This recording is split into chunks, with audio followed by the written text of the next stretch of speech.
about motorcycles. How did I get into it? How did I learn? What are the basics? Like, I just feel like I get asked about it a lot, and this is a safe place for the girlies who want to learn how to ride, or the guys. I feel like, unfortunately, most of the bikers I meet are incredibly nice, they're incredibly understanding, they're incredibly welcoming to the community, but like, you do get those gatekeeper, like, I don't know. You know what I'm talking about, and it can be intimidating because it feels like riding a motorcycle is intimidating, because it is. The moment you are no longer scared is the moment that you lose your life. So, there are two different ways to get your motorcycle license. You can take the MSF course, which is what my boyfriend did, or you can do what I did, and learn it with a friend. Now, the friend that I learned from had been riding his entire life, and the bike that I learned on was a stunt bike, which means that it was a very slow bike, made to be dropped, because you are going to drop your bike. You have to be prepared for that. This is my second bike. This is a brand new bike. It has 1,000 miles on it, so my other one was an 09, and it was a 250, and this is a 300. That's the other thing. You don't want to start with a huge CC when it comes to bikes. Like, a starter, don't let anyone talk you out of getting a starter bike to start. It's safe, you know? And you're also going to notice the slower the bike, usually the lower the weight, and it's easier to control when it weighs less. And you also don't want to drop your bike and be stranded and not be able to pick it up because it's too big, too heavy. So the MSF course is a course and a class that you go to. It's different in different states. I think it's about $300 in Missouri, which is where I live. And you can do a series of like different time lengths. I'm pretty sure my boyfriend's was like 5 days, so he went every single day for 5 days, and it was like 2 or 3 hours. And I think like the third or fourth day is when you actually get on the motorcycle and learn. And when you pass that test, when you pass the MSF course, you leave with a paper saying that you passed, and you can go to the DMV and get your license and your motorcycle endorsement immediately. The way that I did it was I went and learned all of the controls from a good friend of mine. Then I went and took the written test and got my permit. Then I bought a bike. So then I had my permit so I could legally ride, just like you would when you get your regular license for a car. And I rode and practiced on my own with my boyfriend's help. We went to a parking lot, he set up cones, we were about mostly like slow turns, slow maneuvers, braking, swerving, what you do when there's an object in the road, what you do when an object comes out of nowhere, because the slow maneuvers, especially swerving, can save your life. Like, that can protect you and it can keep you safe, versus sometimes braking is like not your best bet, but swerving is your best bet. I digress. After getting my permit and riding for as long as I could on my permit, I then went and took the physical test at the DMV and was able to get my motorcycle endorsement and then go to the DMV to legalize and finalize all of that. However, some people get their permit and their license in the same day. I didn't. Like, you can pass your permit and then go back and take the test. I just wanted to be as absolutely prepared as possible before I went and took the test, so that's what I made sure that I did. And it was incredibly intimidating. I think that taking the MSF course is probably a lot easier. You learn so much, but since my boyfriend had just taken it, that's why he went and quizzed me in a parking lot and all of that.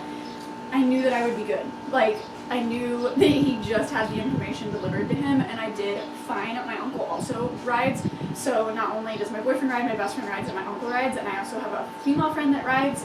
We've never rode together, but I've known her forever, and she's rode for a really long time, which she kind of inspired and gave me the confidence to know that I could go for this and do it. And honestly, like, I kind of told myself, like, boys do it. How hard can it be? You know? Boys do it. So I just got this bike 3-4 days ago. She's brand new. It's a 2021 CB300R.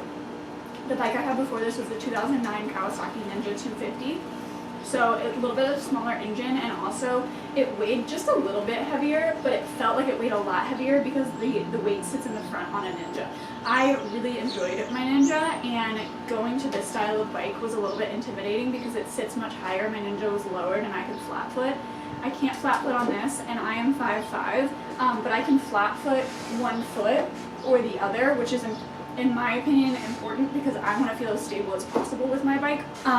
Just keep that in mind. Like, you can be 5 foot and ride a bike. It doesn't really matter your height, but you want to be comfortable on a bike. That really matters. This is a naked style, so there aren't any plastics. The only color that's on it is on the gas tank. And that's a lot different from the Ninja, so this is a lot lighter, it can take a lot of wind. And I don't ride on the highway. Personally, that's my preference. I don't like to ride on the highway. I don't feel comfortable doing it. I have done it before. If I ever do it, I always do it with another rider because it's easier to see two bikes than one. You always want to assume that no one can see you no matter what, no matter where you are, no matter who you are, no matter what you're doing. And I don't mean like you're going so fast no one can see you. I mean you want to assume at all times that the car next to you doesn't see you, the car behind you doesn't see you, the car in front of you doesn't see you, the car turning to the left doesn't see you even if they're going a different direction on the road. You want to always assume at all times that no one sees you because that is going to keep you safe. Again, the second that you stop being scared is the second that you get hurt. So just be cautious, be mindful, but know that it's possible. Know that you can do it. Like you don't have to be that someone that's grown up with bikes their whole life, because even I wasn't someone that grew up with bikes my whole life, and my boyfriend just learned a season before I did. So he's only been riding 3 seasons. This is my 2nd season riding, and it is the most exhilarating, liberating, freedom, like the feeling you get when riding a motorcycle. There's a reason they call it wind therapy, and let me tell you, I think that everyone at some point in their life should learn how to ride a motorcycle because it's so much more liberating and just exhilarating than I ever thought it would be. And learning new things is important in life. I think it's a value that I hold, and I really do think that everyone at some point should learn, or at least try to ride a motorcycle because it's incredibly fun. I can make like a video more in detail about my bike and some of the upgrades and like cosmetic things that I plan on doing to it. This is an aftermarket windshield that someone put on the other owner, and I think I am going to take it off just because naked bikes are meant to not have one of these, and I just want to compare the difference between with it and without it. I'm going to do a fender delete, and I'm going to put a new exhaust on. So if you guys want to get a video of me doing that, absolutely can. Let me know. I would like to get it wrapped or wrap it myself. I'm not sure how high on the priority list that is, but do also keep in mind that if you don't have the finances to keep up with the seasonal maintenance of a bike, because it does need to be done seasonally, like the oil change, the brake pads, make sure you're checking your tire pressure before all of the things, then you at least know someone who can do those things for you or show you how to do them, or you financially don't have to worry about it and you can take it to a shop, because you're going to have to pay personal property tax on your bike. You're going to have to pay for, obviously, sales tax when you buy it, and of course you are going to have insurance on a bike, which isn't cheap typically. This was a steal. I bought this bike. I don't owe anything on it. I do owe on my car, but I don't own on the bike. This model does have ABS. My other model didn't. ABS is something good to look for if you're a beginner. I also thought about investing in some cameras and some mics so that I could take you guys with me for a ride. If that's something you'd be interested in. We try to ride any day that it's nice, any day that it's possible. I work from home, so I don't ride that often. Usually if I'm running errands, I do need my car because I'm like shopping, or I need the storage, but fanny packs are my favorite way to go when riding a bike. I typically do wear Vans when I ride. That's what I'm most comfortable in. I do suggest dressing for the slide, not the ride, which you will hear often in the biking community, and that's pretty self-explanatory.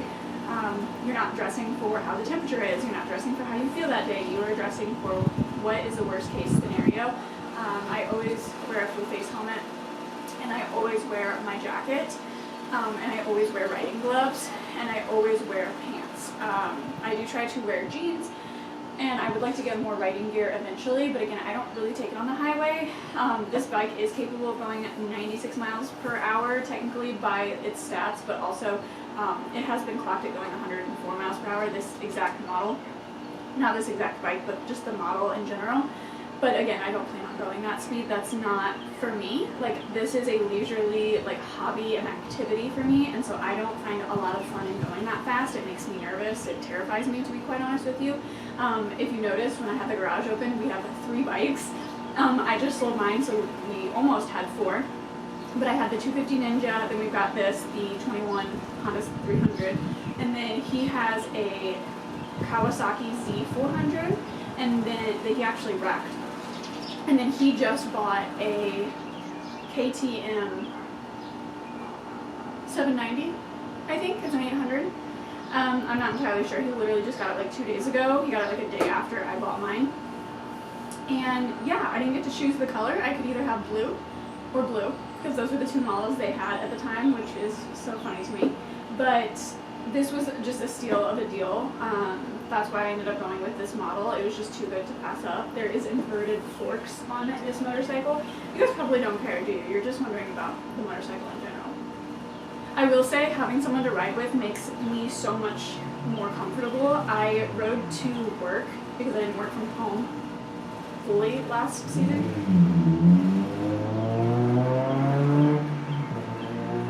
So I rode to work and home from work a lot by myself, but it took me a long time and getting really comfortable with that bike before I did so. I ride with my partner and my boyfriend most of the time if I have the opportunity to, if we have the opportunity to ride together, because again, two bikes are easier to see than one, and until I'm like fully confident and comfortable on this bike, because it's new to me, that's what I will be doing.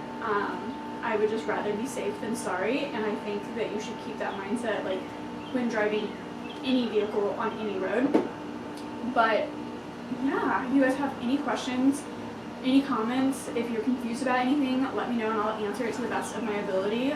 Like I said, riding a motorcycle has been one of the best things I've ever done, and I love it. I love it so much, and I think everyone should at some point. So let me know if you guys want to see videos of the upgrades that I'm going to do, and let me know if you are planning on getting a bike, if you're in the process of getting a motorcycle license right now, like what you plan on getting. I'm curious.